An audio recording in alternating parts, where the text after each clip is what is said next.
মশার সাথে আপনি ইয়ে করে রাগ করে মশারি পুড়ে ফেলছেন আর কি, বিষয়টা এমন হয়েছে। আরে ভাই, আপনি দৃষ্টান্তমূলক শাস্তি দেন, কার বাপের ক্ষমতা আছে? বাঙালি কিন্তু ভিতুর জাতি, ভুলে যাবেন না। যদি দেখে যে একটারে লটকাই মারছেন, একটারে লটকাই শাস্তি দিচ্ছেন না, কাউর আর বললাম না আমি, তার পুরুষত্ব ভুলে যাবে সে, তার এই আবেগ অনুভূতি জাগবে না ধর্ষণ করার জন্য, নিজের বউর কাছে যাইতে ভয় পাবে। অর্ধেকটা তোমাদের পুরুষ, অর্ধেকটা আমাদের। আমরা যদি জেগে যাই না, কোন সরকার, কোন উপদেষ্টা গদিতে বসে থাকতে পারবে না। আমি লাশ নিয়ে রাজনীতি দেখতে পাই কখন জানেন? যখন আমি খুব অবাক হই, আমার ডাক্তাররা যারা আসিয়াকে চিকিৎসা করেছে, সে আসিয়ার পাশে দাঁড়ায়, ছবি পোস্ট করে। কেন তুমি ছবি পোস্ট করলা? আমি দেখতে পাই অনেক উপদেষ্টারা দল বল নিয়ে, প্রশাসন নিয়ে আসিয়াকে দেখতে চাই। কেন তুমি দেখতে যাবা? আসিয়ার চিকিৎসা না করে তোমরা আসিয়াকে দেখতে যাও, তোমরা ফটোশুট করতে চাও। আমাদের কি বললেন, হাসান আব্দুল্লাহ যাচ্ছে, আমাদের আর্মিরা যাচ্ছে, অনেকেই ছবি পোস্ট করছে। কেন ভাই ছবি পোস্ট করছো? তোমরা কি নিজেদেরকে বীর পুরুষ মনে করছো?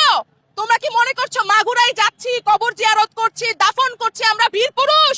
তোমাদের লজ্জা হওয়া উচিত। তোমাদের ফেসবুকে এই মুখটা দেখাতে লজ্জা হওয়া উচিত। তোমাদের মিছিল মিটিং এর সামনের সারিতে দাঁড়াতে লজ্জা হওয়া উচিত যে আমি আসিয়াকে রক্ষা করতে পারি নাই, আসিয়ার দাফনের আগে দর্শককে হত্যা করতে পারি নাই, দর্শককে ফাঁসি দিতে পারি নাই, আমি আইন প্রতিষ্ঠিত করতে পারি নাই, আমি যাব না। তোমাদের চুরি পরা উচিত, তোমাদের ঘুমটা দেওয়া উচিত। আমাদের পর্দার দরকার নাই, তোমাদের পুরুষদের পর্দার দরকার। তোমরা যারা বড় বড় কথা বলো না, তাদেরকে কথা থেকে সরে আসা দরকার। মেয়েদের হাতে দিয়ে দাও, দেখবা বাংলাদেশ গড়ব। বাংলাদেশ আমার দেশ, বাংলাদেশ আমি গড়ব, গড়ে তোমাদেরকে উপহার দিব। প্রত্যেকে মনে করছো আমি বাংলাদেশ হাতে নিয়েছি, তোমরা আমাদের শিক্ষক, আমাদের ছাত্র, আমাদের কোমলমতি ছাত্রদেরকে উদ্দেশ্য করছো, তাদেরকে যেভাবেই হোক দেশ স্বাধীন করছো। তোমরা এখন আমাদের কি স্কিপ করে দিছো?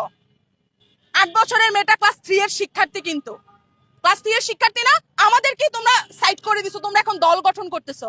আরে এটা কোন কথা? আমার যেই ভাইয়েরা আজকে রক্ত দিছে না, তারা কোথাও না কোথাও থেকে আফসোস করতেছে, এমন জানলে আমি আমার রক্ত দিতাম না। মারে আমারে মাফ করে দিস, বোন রে আমারে মাফ করে দিস, আমি বাচ্চা থাকলে তো তোর ইজ্জতটা আমি রক্ষা করতাম।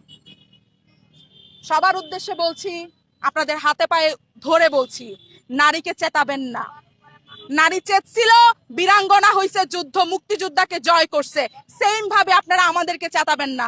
2024 সালে আমরা রুখে দাঁড়াইছি, 26, 27, 28, 29, 30-এ রুখে দাঁড়াইতে সময় লাগবে না। নারী পারে না এমন কিছু নাই, নারী আপনাদেরকে জন্ম দিছে, নারী বাংলাদেশ জন্ম দিছে। বলে না যে মশার সাথে আপনি ইয়ে করে রাগ করে মশারি পুড়ে ফেলছেন আর কি, বিষয়টা এমন হয়েছে। আরে ভাই, আপনি দৃষ্টান্তমূলক শাস্তি দেন, কার বাপের ক্ষমতা আছে? বাঙালি কিন্তু ভিতুর জাতি, ভুলে যাবেন না। যদি দেখে যে একটারে লটকাই মারছেন, একটারে লটকাই শাস্তি দিচ্ছেন না, কাউর আর বললাম না আমি, তার পুরুষত্ব ভুলে যাবে সে, তার এই আবেগ অনুভূতি জাগবে না ধর্ষণ করার জন্য, নিজের বউর কাছে যাইতে ভয় পাবে।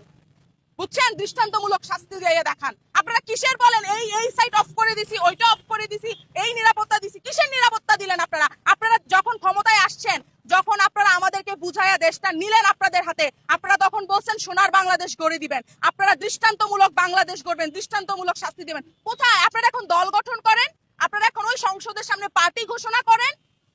আসিফ নজরুলের সাথে, ভাইয়ার সাথে কি এই কথা ছিল আমাদের? হাসান আব্দুল্লাহর সাথে কি এই কথা ছিল আমাদের? ওদের সাথে কি কথা ছিল ওরা কোনো দল গঠন করবে?